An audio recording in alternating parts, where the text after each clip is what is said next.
Hey friend, welcome to The Thankful Nurse. I'm Rebecca Bongers, a wife, mom, and nurse who gets it. Let's talk about the real stuff: burnout, long shifts, tough patients, and also the moments that make it all worth it. Together, we'll explore how to stay strong, stay kind, and stay thankful, even on the hardest days. Hi, and welcome to the Thankful Nurse podcast. I'm your host, Rebecca Bongers, and I am thrilled to have you here with me today. In this podcast, I would like to leave you feeling a little bit lighter, give you some encouragement, give you some hope that just makes your day a little bit better. And so let's just jump right into the first topic, which is going to be do it scared. The reason I say do it scared is because we are familiar with this. If we rewind back to nursing school, and all the theory, all the studying, the clinicals. For some of us, we didn't have much experience in a hospital. And so all of that was new, and we were constantly doing it scared. But we did it. And here we are past the NCLEX and in our nursing role. And I feel like we think, oh, well, now we've done it, we've made it. But unfortunately, as many of us know, you can get into a place of burnout quite easily if you are not aware and keep those things in check. And all of us that have gone through 2020 and what healthcare meant at that time and what we've still faced since then, we can attest that it's easy to get burnt out. And I've heard people say, well, that person just shouldn't be in nursing. That person doesn't belong at the bedside. They just need to find a different career or move to a different location. And while that may be true, I don't believe that that's fair, because a lot of us, we got into nursing because we care about people, because we want to help and we want to make a difference and we want to support our families. And nursing is a wonderful career for giving us many of those things, those desires that we want. And so I want to present today doing it scared, because I have been there. I have been the nurse that dreads going to work, and I dread my shifts and cry on the way to work, cry on the way home, or almost get in a disassociated state where you just put on a different face and you just go and you go through the motions, and all the while you feel dead inside. And I've seen a lot of nursing memes that kind of, speak that kind of story, because we can relate to that if you've been in healthcare in any length of time. And so I'm here today to encourage you that there is hope, and that you can thrive, and that you can love your nursing career, and that you matter, and what you do matters, and you make a difference. And so that's the point that I want to share today, is that you made it through nursing school. You've been working as a nurse. You've faced some challenges all along the way. And that tells me that you are resilient and that you can do this. And whatever comes ahead, you can do this. And so I just want to share a little story about what's happened in my life recently that has encouraged me in this very thing. So we had a situation happen in my family where one of my family members was hospitalized. It was traumatic and it was overwhelming. And I don't know if you can relate to this, but for me, when I am a nurse and in my nursing role, I can nurse all day. It's the same concept as I draw blood all day, start IVs all day. But when I get my own blood drawn, I can't watch the blood coming out because it makes me nauseated. And so when it comes to your family and those that are dear to you, that you love, I feel like sometimes, I'm a nurse, but all of that goes out the window and I'm just a person.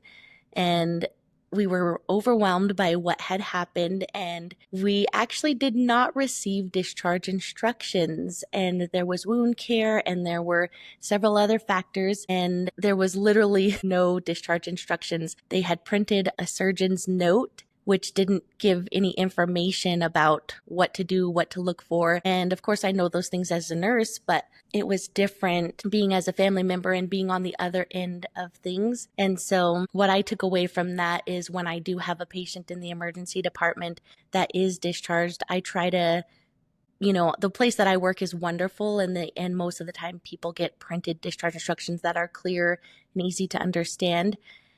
And I've just stepped it up a little notch when there's things that I feel like are unclear, or if people have questions. Sometimes we want to deflect those questions or just kind of answer them vaguely because we don't really have the time, or maybe we're just barely getting through our shift, let alone going that extra mile. But I just want to encourage you that what you do matters and that role matters. And when you take the time to do those little things, it makes somebody else's life better. It makes a difference in your patient's life. And so I want to tell you that what you do matters on a daily basis. And sometimes when we're burnt out and we're suffering ourselves, we don't feel seen, we don't feel heard, or we feel like we've kind of spoken out for help a little bit and we didn't get the knight in shining armor like we expected. I just want to encourage you that there is hope and that you can get through this and it is going to get better, and that what you do matters. You matter. And with the nursing shortage that we have, that speaks for itself. We need nurses. And even if you're not at your 100%, but you're giving it the best that you have, thank you. Thank you for showing up to work. Thank you for doing what you do. And that leads me to another thing that I want to address, which is it's okay to take care of yourself. And I just want to go a step further and say it's actually critical that you take care of yourself, because you are so important in your role that you do. You as a person are so important. And if you take care of yourself, then that helps you to do what you need to do and helps you to take care of those around you in your family, the ones that you love, and your patients that you show up for every shift. That even when you're feeling completely depleted, that you still advocate for and that you still go out of your way for. But I want to tell you, the same effort that you give to be there for them, I want to ask you to just think about it. Think about, are you doing that for yourself? Are you advocating for yourself and showing up for yourself and saying, you know what, I do need to rest. You know what, I do need to set this little thing to the side that I felt like I could do, but it's too much on my plate. And, doing something that you enjoy and finding a hobby and finding a way to let out that stress and exercise and eat healthier and do things that give you joy and give your life meaning, so that you're not just living to work, but you're living a full and happy life, and you're also doing work that impacts people for the better, and you're showing up for them on their worst day and making things better. So in this podcast, I want to cover just a lot of topics, and I've been in a couple of different roles myself and different transitions. And I would just like to share my perspective of, being thankful, because I was the burnt out nurse. I was the frustrated nurse. I was the disappointed nurse. I was the overwhelmed nurse. Sometimes I still am. I have moments that's how it is in certain shifts that I leave feeling that way. But overall, I'm proud to think of myself as a thankful nurse, because I do love what I do. I do love this profession.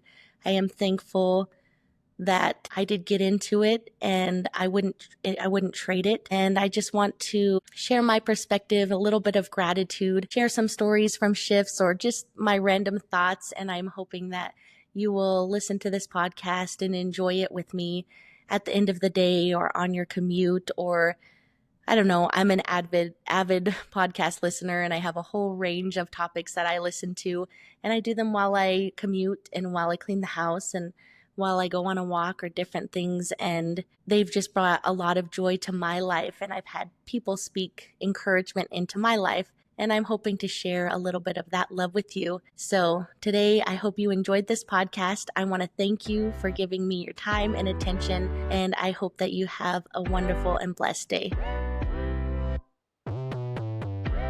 If you like to read, please consider checking out my book I wrote, Living Trust.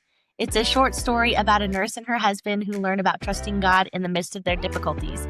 It's an emotional book filled with grief, adventure, romance, and ultimately learning to trust God. If that sounds interesting to you, please get your copy on Amazon today. Thank you for tuning into this podcast, and please remember this podcast is for entertainment purposes only and not intended to substitute for medical advice.